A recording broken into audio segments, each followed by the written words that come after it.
Okay, so to start off, I just thought I'd mention something which I actually forgot to cover in that first video, and that's this, the Twig replacement touring screen, which is specifically made for the KTM 1290 Superadventure. Now if I just show you the original screen here and line it up with the mounting points there, you'll see that this is actually a much taller screen, with the added benefit of this bolt-on spoiler at the top of the screen. Now, the problem I was having with this bike was buffeting, and in fact anything above sort of 20 miles per hour I was getting disturbed airflow around about the top of the helmet area. Now I am 6'1" tall, and it's probably something that people perhaps under 6 feet tall might not experience, but it was becoming an issue for me.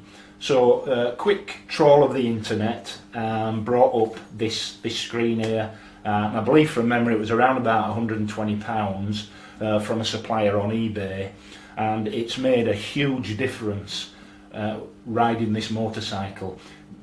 Basically it's cut out all the buffeting that I was experiencing, and I think one of the key reasons is not just the height of the screen there, but the addition of this spoiler at the top, and this creates an effect called laminar flow, which basically means that you don't suffer the disturbed airflow around the helmet area. So this has been a massive improvement to the bike in terms of riding.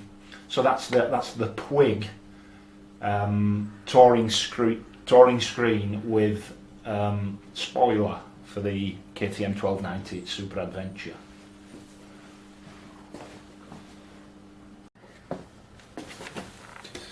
Now, if you're like me, you'll agree that a lot of adventure bikes are fitted with standard foot brake levers and gear change levers, which are lamentably small, and that would certainly be true of the BMW R1200 GS Adventure and also of this KTM.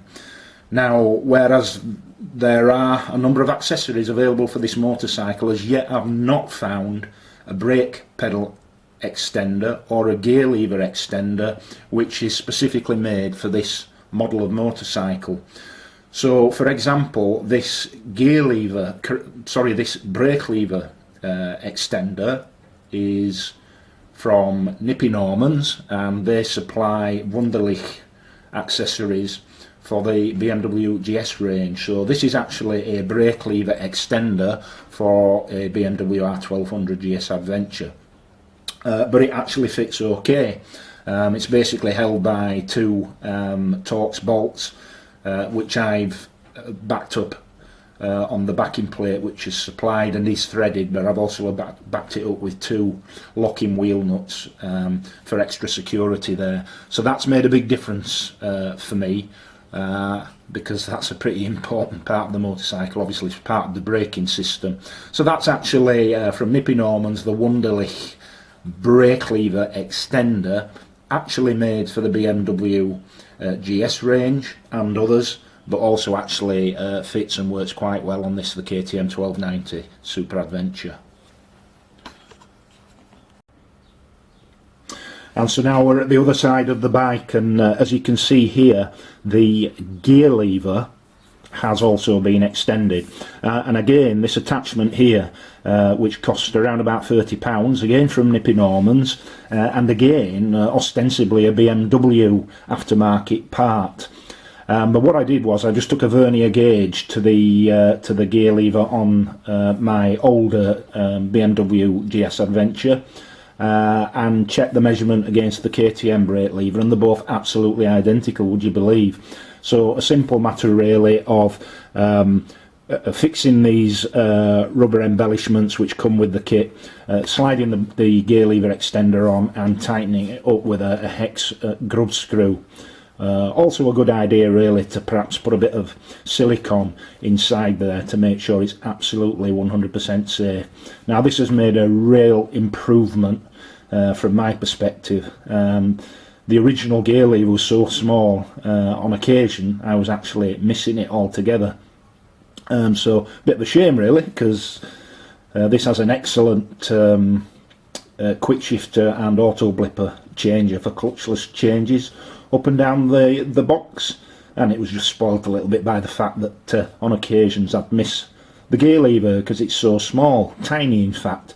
So this, you know, at least doubles if not trebles the available space for you to engage your foot to change gear. So a good bit of kit, quite expensive for what it is, but that's a Wonderlic gear lever extender from Nippy Normans. Okay then, so at the beginning of the video I did mention that I'd run through some additional crash protection for the bike, basically to mitigate any damage that occurs at those low speed drops that so often occur when you're manoeuvring the bike perhaps around the driveway or on a car park. So two little bits of kit here. One is bespoke for this motorcycle and it's made by Allergy, and that's these crash bobbins which are actually designed to screw into the swing arm, either side of the swing arm at the rear. And they're also designed to be used as an anchorage point if you've got a paddock stand to raise the bike up. Now obviously if you were to lay this bike down with the luggage on, the first point of contact at the rear would be the luggage and not the swing arm. And I don't often ride without the luggage, to be fair. But if you were to ride without luggage, and I know a lot of people do that, then this offers some additional protection to the swing arm, and these just screw in to an existing threaded M10 hole either side of the swing arm. The other bit of crash protection I want to show you is a bit more sort of Heath Robinson. These are again R&G crash buns that I've actually taken off my Yamaha XJR 1300, and you may have seen on my video that covers the embellishments to that bike that I actually put chrome engine bars on, and so these crash bobbins were removed. Now the issue here with this bike is it's got the fantastic Heed engine bars in orange, which protect all the vital areas of the panelling and the engine, but these aren't cheap, and they come in this lovely KTM orange, so all in all these are a cosmetic feature as well as a functional feature, and it'd be a shame if you did lay the bike down to scratch these up. So I sort of thought about, well, what additional protection could I actually give to the crash bars, perhaps in something a little bit more sacrificial, a little bit cheaper. And I remembered I'd taken these off the Yamaha, and I've played around with them a bit, and I've had to do one or two things. I've had to use a tap and dissect to rethread some cross threads on one of the crash bobbins, basically rummage through my bits and bats of old bolts, because I never throw nuts and bolts away, and managed to find a couple of M10s, a short one for this bobbin and a longer one for this bobbin. So this one is going to bolt from that side and this one is going to bolt from the outside. I'm going to paint them up because they're a bit scruffy, so we'll put a bit of primer and black paint on, a bit of lacquer, but they're going to be attached to the engine bars with the same brackets that I used to attach these LED lights, and these are just £8 off of eBay, but they're very substantial, and they come with different inserts for different diameter bars, and it will simply be a matter of attaching these what would be the first contact point with the ground were you to lay the bike down, and I will just bolt them on using these brackets. And in the event then of the bike going over, obviously the initial impact at the front end will be taken by these bobbins and not by the engine bars themselves. So that's the plan. Let's see how we get on.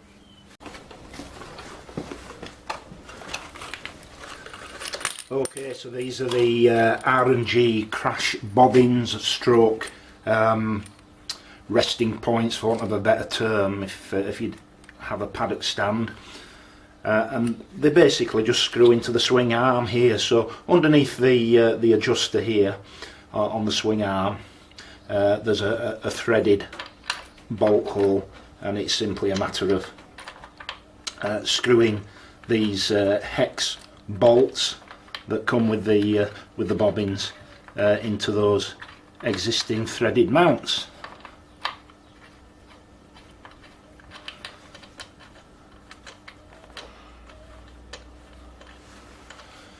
So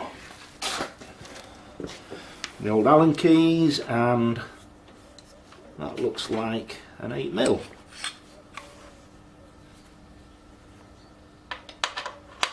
And so it is.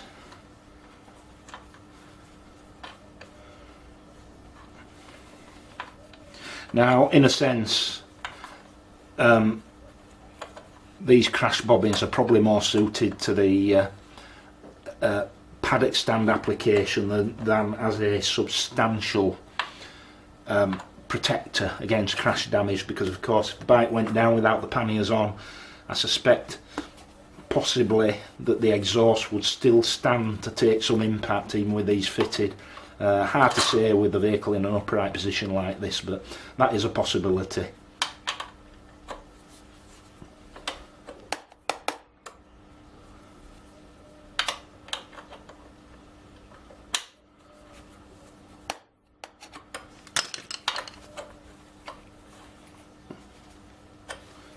Okay.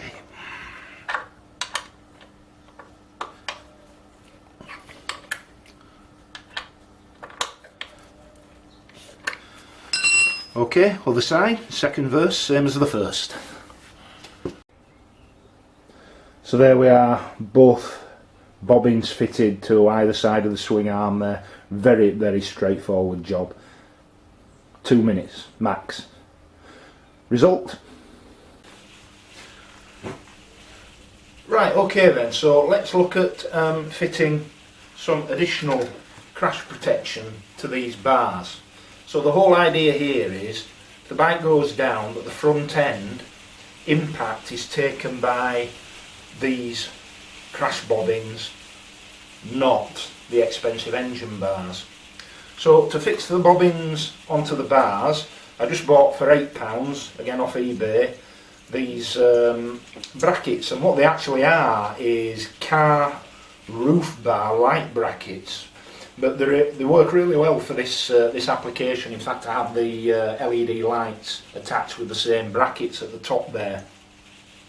So they come obviously as a pair, and there are a number of different size rubber inserts to accommodate different diameters of bar.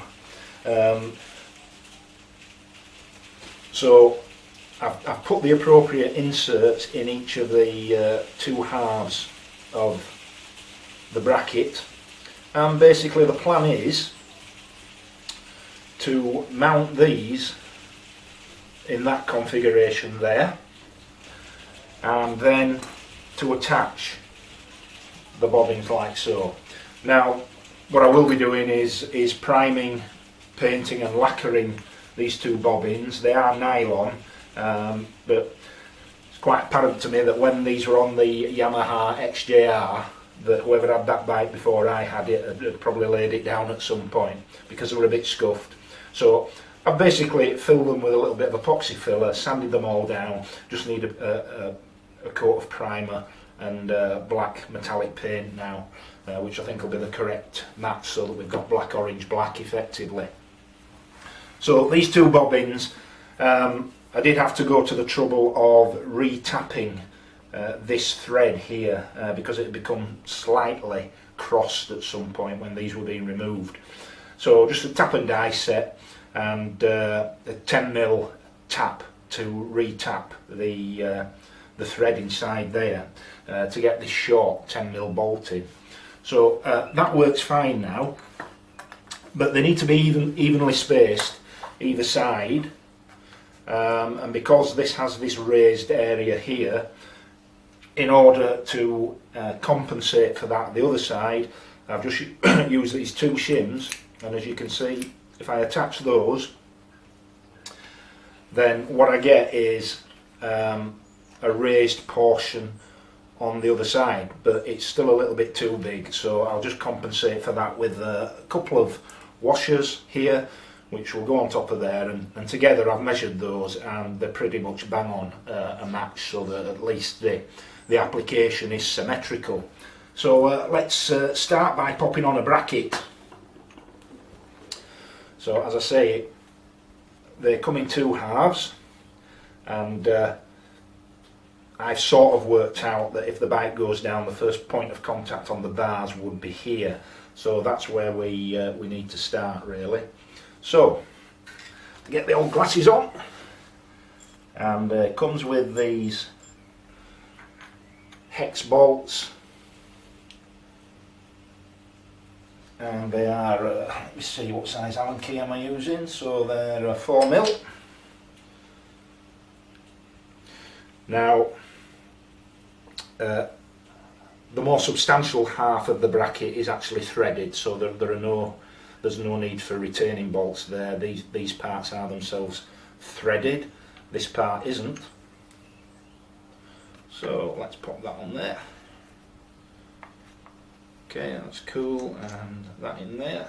And if we can just get that to bite initially.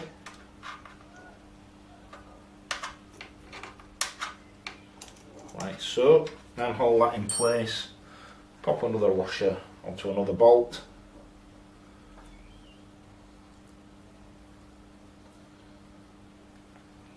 And do the other side. In fact, it's always an idea to actually swing it round so that you can get the bolt more easily lined up.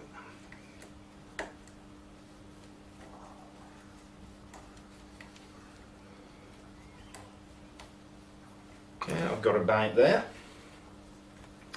So I think you can see now how this is going to pan out. If I use this one as an example, no, I won't use this one. So what I'm going to use on the other side of this bracket is an M10. These are M10 bolts, 10mm diameter shaft. I'm going to use some 10mm locking nuts. They need to be locking nuts.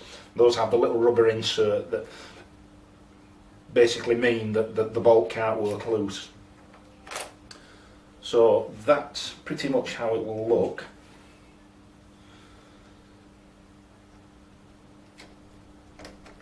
And if we were attaching this other one, it will be a very, very similar process, other than the bolt actually feeds in from the other side. So the bolt would feed in from that side of the bracket. A couple of spacers on there to match the other side, and tighten that up. And of course on this occasion you don't need the locking wheel nut, or rather the locking M10 bolt, because the recess in this bobbin is itself threaded. So that's what we're going to end up with. And as you can see, if the bike went over, certainly at the front end, all the impact will be taken by this substantial bobbin here, and even if this bracket were to move slightly with the weight of the bike, there's still enough mass here to be able to absorb the impact and protect the bars. Of course, if this bike went down with these boom-op panniers on, the first point of contact would be the plastic corners here, which are replaceable. What I can tell you about those boom-op panniers is they are so substantial that they won't bend, buckle or dent with the bike to actually go over at the back end there. Okay, so I think you get the gist of that. It's just a bit of a homespun, home-designed solution to a problem that I hope doesn't arise, but God forbid that it does. There is additional protection there, which means that I wouldn't have scratched engine bars. Okay.